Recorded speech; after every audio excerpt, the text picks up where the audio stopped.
4 abandons, 3 red flags, c'est ce qui aura animé le Grand Prix d'Australie 2023. Bonjour à tous, c'est Malo, j'espère que vous allez bien.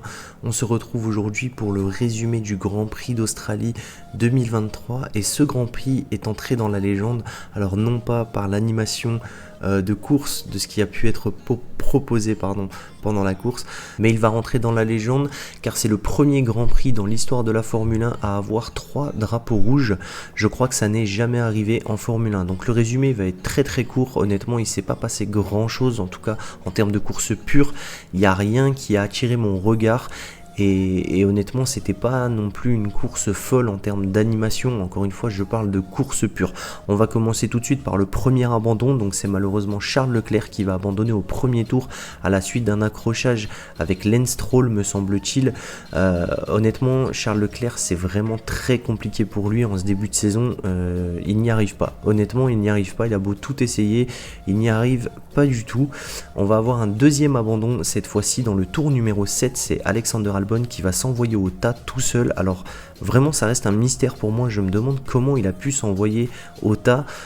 Personnellement, après avoir revisionné les images, je pense qu'il a un petit peu trop accéléré en sortie de virage et c'est ce qui fait qu'il s'est envoyé malheureusement tout seul dans le tas. Alors les dégâts sur la monoplace peuvent paraître impressionnants.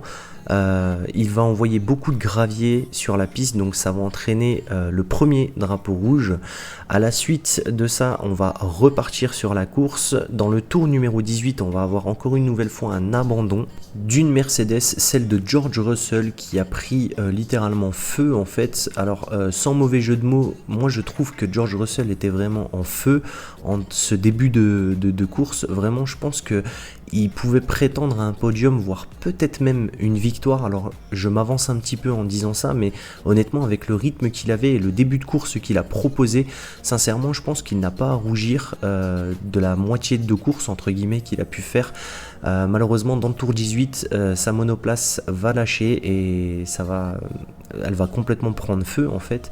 Alors sans gravité pour George Russell, il a pu s'extraire très rapidement, les commissaires sont intervenus très rapidement aussi, donc les dégâts sont vraiment très minimes, en tout cas pour George Russell, vraiment plus de peur que de mal. Ça va entraîner une virtual safety car. Ensuite on va avoir droit à une course un peu classique jusqu'au 53e tour où Kevin Magnussen va venir exploser sa roue arrière droite à la sortie du deuxième virage.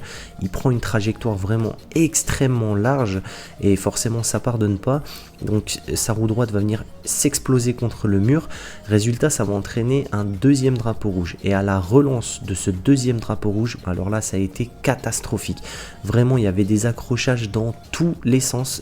On savait vraiment plus où donner de la tête, c'était incroyable. Tout le monde s'est accroché, que ce soit du bas de tableau, au haut de tableau, voire même dans le midfield. Tout le monde s'est quasiment accroché, c'était incroyable. Donc résultat, tour numéro 55, on va avoir droit au troisième et dernier drapeau rouge de ce Grand Prix. Et puis finalement on va prendre la décision de finir la course sous safety car. Donc c'est Max Verstappen qui va s'imposer dans ce Grand Prix, suivi de Lewis Hamilton et enfin pour finir Fernando Alonso. Alors Fernando Alonso, encore une fois, il a su tirer son épingle du jeu, venir accrocher cette troisième place pour faire son troisième podium d'affilée. Puisque la controverse qu'il y a eu à Jeddah finalement a donné raison à Fernando Alonso puisqu'il a récupéré sa troisième place. Voilà pour le résumé du Grand Prix d'Australie. Comme je vous ai dit, c'est une vidéo assez courte parce que il s'est pas passé grand chose encore une fois en termes de course pure, donc honnêtement j'ai préféré relever les points les plus importants, donc avec tous les crashs etc, les drapeaux rouges et j'en passe. Donc voilà, j'ai préféré vous faire une vidéo assez courte et vous résumer vraiment ce qu'il y avait de plus intéressant selon moi lors de cette course.